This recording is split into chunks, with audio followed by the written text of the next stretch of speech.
নমস্কার বন্ধুরা, welcome to my channel my fortune story. আশা করছি আপনারা সবাই ভালো আছেন। ভিডিওটি পুরো দেখবার অনুরোধ রইল। আর ভিডিওটি দেখে যদি ভালো লাগে তাহলে প্লিজ একটা সাবস্ক্রাইব করে আমার পাশে থাকবেন। আর যদি মনে হয় কোনো কমেন্ট করবেন তাহলে আমার কমেন্ট সেকশনে আমাকে অবশ্যই কমেন্ট করে জানাবেন। তো এই আজকে আমার সোনাকে ডাক্তার দেখাবার অ্যাপয়েন্টমেন্ট ছিল।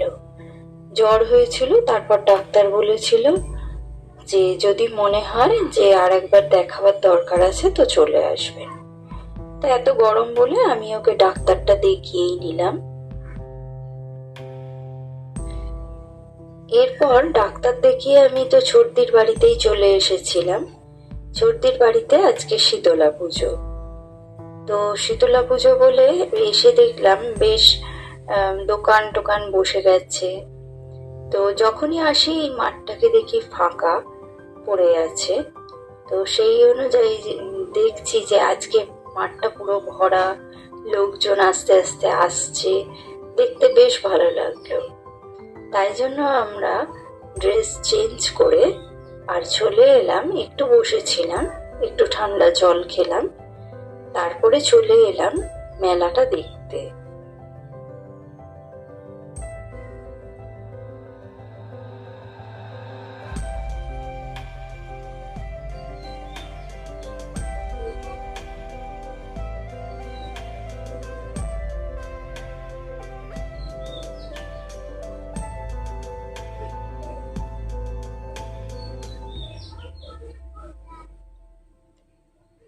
এখন যেহেতু 10টা সাড়ে 10টা বাজে, তাই জন্য অত আর লোক আসেনি। আর যা দুর্দান্ত গরম পড়েছে তাতে করে মানুষ হয়তো একটু পরেই আসবে, তাই পুজোতে আর খুব একটা বেশি লাইন পড়েনি।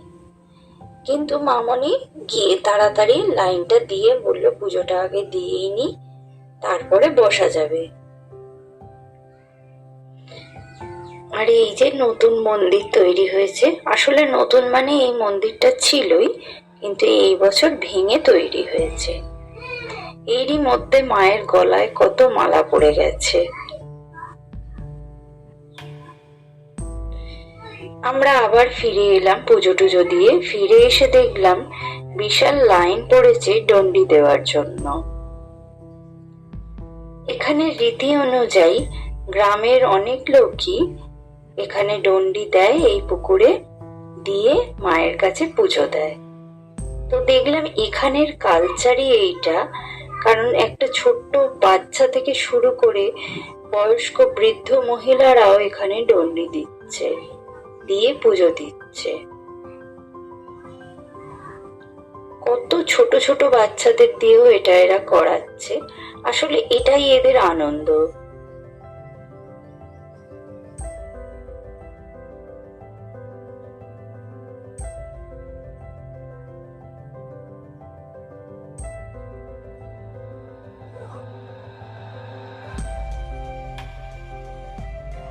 এই পুকুরটা মন্দিরের একদম অপোজিটে, কিন্তু যেহেতু আমার দিদির বাড়ির একদম কাছেই, তো সেই জন্য দেখার সুযোগ হয়।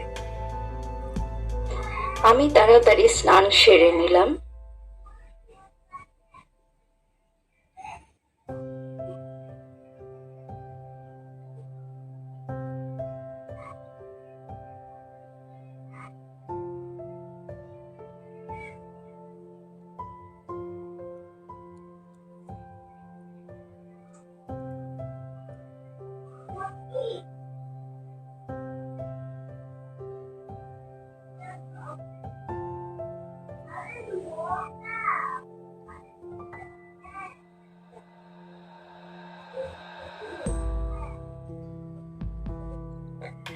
স্নান টান সেরে নিয়ে আমরা চলে গেলাম আবার একবার মন্দিরে।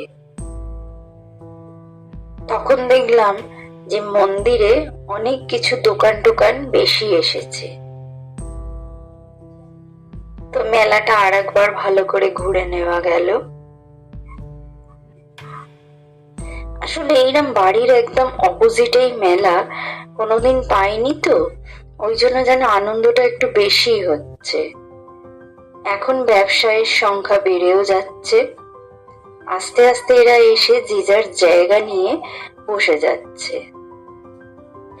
আমার সোনা আর ছোটদি একসাথে যাচ্ছে। আসলে জানো তো, ওদের কেমিস্ট্রিটাই আলাদা।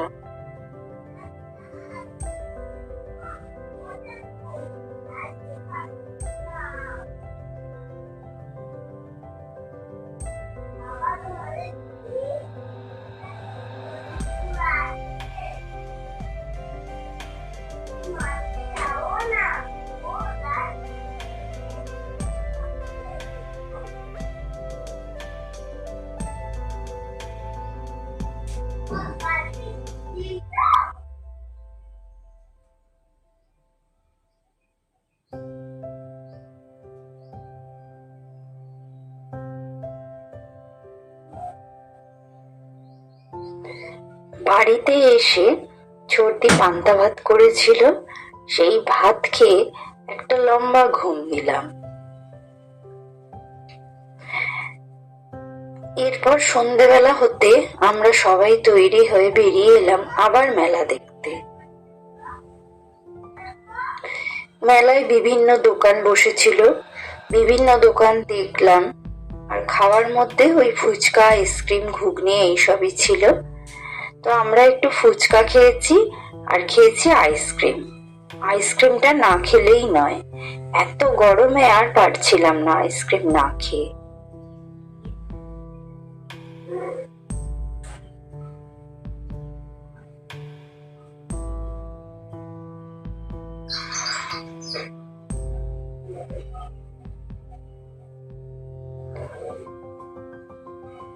আমার দিব্যসোনা তো আইসক্রিমটা পেয়ে কি খুশি, কিন্তু ওকে খুব বেশি খেতে দিইনি।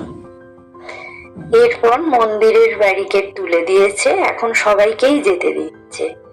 আমরা একটু ভেতরে গিয়ে মন্দিরটা দেখে নিলাম, কিন্তু এতটাই লোক যে ভালো করে দেখা যাচ্ছিল না। যাই হোক, চেনা মন্দির তো, তাই একটু ঘুরে ঘুরে দেখে নিলাম। মাকেও এখন ভালোভাবেই দেখা যাচ্ছে। তো ভিডিওটি দেখতে দেখতে যারা একদম শেষ পর্যন্ত চলে এসেছেন তাদের উদ্দেশ্যে বলছি, ভিডিওটি যদি ভালো লেগে থাকে তাহলে প্লিজ একটা লাইক করে দেবেন। সবাই ভালো থাকুন, সুস্থ থাকুন, ভগবান যেন সবার মঙ্গল করুন।